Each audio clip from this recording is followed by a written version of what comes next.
پہلی بات تو یہ کہ آپ یہ طے کریں کہ آپ کو شب برات میں کتنی دیر عبادت کرنی ہے۔ پوری رات جاگنا ہے۔ دیکھو، جاگنے میں اور عبادت کرنے میں فرق ہے۔ جاگنے کے لیے نوجوان کیا کرتے ہیں کہ جب شب برات آتی ہے تو اس مسجد سے اس مسجد، یہاں سے وہاں، ادھر سے ادھر چکر لگانا اور جاگنے کی بھرپور کوشش کرنا۔ تو جاگنا، اس کو آپ اوائڈ کیجئے۔ آپ یہ طے کیجئے کہ آپ کو شب برات میں کتنی دیر عبادت کرنی ہے۔ میں تو یہی کہوں گا کہ آپ زیادہ سے زیادہ ٹائم عبادت میں گزاریے۔ کوشش یہ کیجئے کہ آپ دن میں سو جائیں۔ آپ کے اندر اگر کیپیسٹی ہے، طاقت ہے کہ آپ پوری رات جاگ کر عبادت کر سکتے ہو تو بھائی بہت اچھی بات ہے۔ ظاہر سی بات ہے، جو جتنی عبادت میں کوشش اور محنت کرے گا، اللہ کے لیے قربانی دے گا، وہ اتنا اجر و ثواب پائے گا۔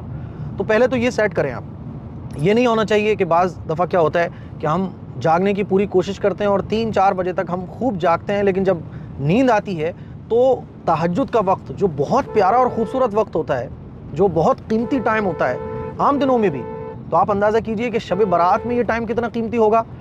پوری رات ہم نے جاگا اور تہجد کے وقت میں ہی سو گئے۔ پوری رات ہم جاگے، تہجد بھی پڑھ لی اور فجر کے ٹائم سو گئے، یعنی فجر کی نماز ہی ہماری نکل گئی۔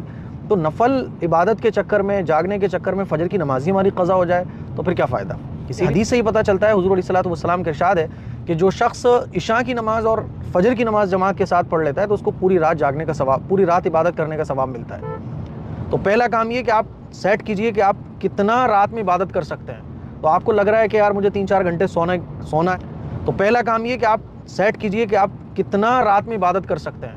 تو آپ کو لگ رہا ہے کہ یار مجھے 3-4 گھنٹے سونا ہے، نیند پوری کرنی ہے، تو آپ شروع میں سو جائیں، 11-12 بجے سو جائیں، لیکن تہجد کا ٹائم بالکل مس مت کریں۔ تہجد کے ٹائم میں عبادت کچھ نہ کچھ ضرور کیجئے، ٹھیک ہے۔ تو پہلا کام تو یہ۔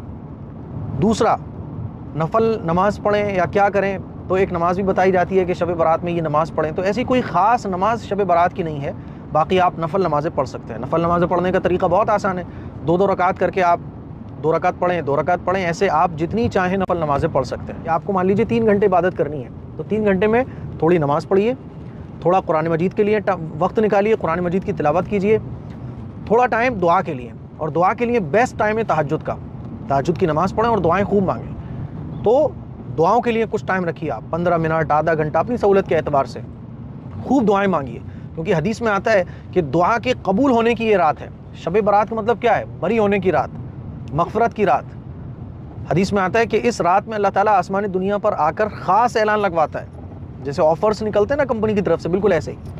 تو دعا کے لیے وقت نکالیے، ذکر و اذکار تسبیح کے لیے ٹائم نکالیے، تسبیح فاطمی پڑھیے، درود شریف پڑھیے، ہے نا، کلمہ طیبہ کی تسبیح پڑھیے۔ آپ جو چاہیں وہ ذکر، اذکار اور تسبیح وغیرہ میں سے پڑھ سکتے ہیں۔